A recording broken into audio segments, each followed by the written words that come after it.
New law was passed last month in South Korea that has put the fate of many K-pop male groups in jeopardy, as well as fans of those groups in shock and worry. The new law basically states that anyone who's over 25 and is male and is eligible for military service will have restrictions on their international travels. Under the new law, any men who are between the ages of 25 to 27 who are eligible for military service but have yet to serve for the military will be restricted to a maximum of 2 years of international travel time with 6 months per stay or per permit, and a maximum of 5 permits between those 3 years between ages 25 and 27. So that basically means once you go abroad, you can't stay abroad for more than 6 months, and you can only go abroad, you can only travel internationally 5 times within the ages of 25 or 27 if you haven't done your military service yet. And the total stay length of your international travel time is maximum 2 years. And also under the new law, those who are 28 and older will no longer be able to delay their service by the reasoning of schools or exam preparations, which is a very commonly used method by celebrities and idols to delay their military services. However, those who are going to school right now and are over 28 and are delaying their military services will be exempt from this new law and they'll be able to finish their school. But any new students who are over 28 and are wishing to delay their services won't be able to under this new law. The old law was basically you had unlimited international travel between ages of 25 and 27. Your maximum international travel time per permit was a year, but you could get unlimited permits, so it was essentially unlimited travel. So what does this mean for internationally successful groups like BTS or EXO or whatever? First of all, you need to understand some laws within the K-pop industry, main one being the contract length. You can only sign with your label for a maximum of 7 years. Over 7 years, the deal is illegal. Let's take BTS for example. BTS debuted in 2013. Their contract will likely end in 2020, if not earlier. So let's say their contract ends in 2020. Suga and Jin is 25 right now in international age, and they will turn 27. They are directly affected by this new law right now. J-Hope is 24, will turn 26. RM is not so much affected. He's 23 right now, and he will turn 25. So this basically means you may potentially be seeing Jin and Suga being left out of some of the international or domestic promotions and concerts and etc. Because these people, they're 25 and they're directly affected by the law right now, and they can only go out of the country for 5 times. 5 times. And I don't know how many times they have left, but I will assure you that the company will try to make sure they make the most out of each time they use, because that counter is gonna go down every time they go out of the country. So you may see a situation where, for example, BTS has a tour in Japan, and then they have like a couple of days of filming to do in Korea. Usually, you know, they might be like going back and forth, but since now Jin and Suga are on a counter right now, you may see Jin and Suga being left out of those activities that take place in Korea when they're, you know, touring in Japan and stuff like that, or vice versa when they're promoting in Korea and they're taking, you know, a few days to some other country to do some promotions. In between that, you may see Jin and Suga outside of that as well. And the same goes for J-Hope.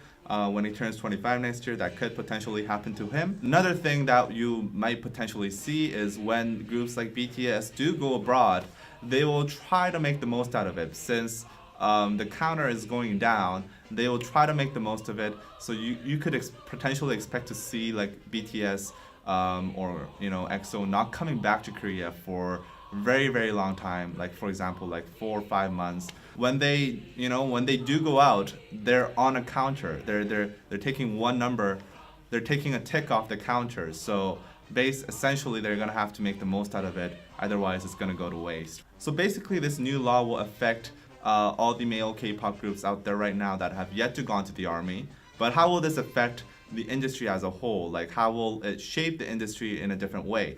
Well, I think you will see a lot of changes. First of all, I think a lot of labels will try to get their stars to debut way earlier than they are right now. I mean, they're still debuting at a really young age, but expect to see more and more male groups debut at 18 or younger, because that contract length is going to max out at 7 years.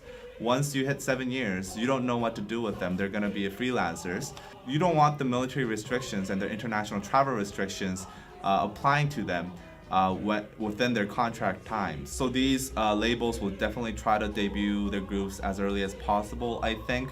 18 or 17 or something like that. And secondly, I think a lot of K-pop groups will try to make a bigger push into the international crowd earlier on in their careers. I mean, you still see this a lot because K-pop is going so global these days, but you might see an even bigger push than they are doing right now, very, very early on in the stage of their careers. Right now, like the general formula is they debut in Korea, they gain some fandom, and then they go overseas. But you might potentially see them like, you know, traveling overseas with their first song or whatever. Because they're gonna want to make sure once they reach 25, 26, 27, they're gonna have a big enough fan base internationally so that once they get a permit to go outside of the country, they will be able to stay there for 6 months and not have to come back and not have to worry about the domestic market, not have to worry about standing your ground on the domestic market. Otherwise, if they only have a limited audience that's mainly domestic and very partially international, it's very difficult to stay long time overseas. But at the same time, they don't want to be missing out on those opportunities. So I think you will see a very big push earlier on in their careers to go international. Third, you will see a lot more bigger companies and bigger groups setting up shop in different countries outside of Korea. Like I said, these big internationally successful groups will want to stay, will want to make the most out of their permit. So they might stay for 4 months, 5 months, 6 months abroad.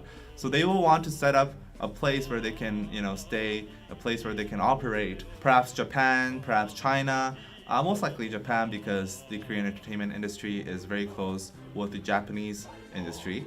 So yeah, you will see a lot more groups that are kind of like, you know, you can't really tell if they're really Korean because their company might have an office in Japan and they might stay more there than they do in Korea. Who knows? And lastly, you may potentially see groups actually debut much, much older, or trainees that debut much, much older than they are right now. This is kind of contradicting to my first point, but what I'm trying to say is a lot of people, they see this new law as a big restriction. So these trainees, instead of having to face the fact that they might potentially have travel restrictions at the peak of their careers, might want to go to the army as fast as possible and just get rid of all these restrictions so that they can have a continuous career that's uninterrupted. The youngest you can go as at age 18, and by the time you get out, you will be age 20. So that means a lot of trainees, they might go to the army at 18, come out at 20, and start training for a few more years, and then they debut at age 23 or 4.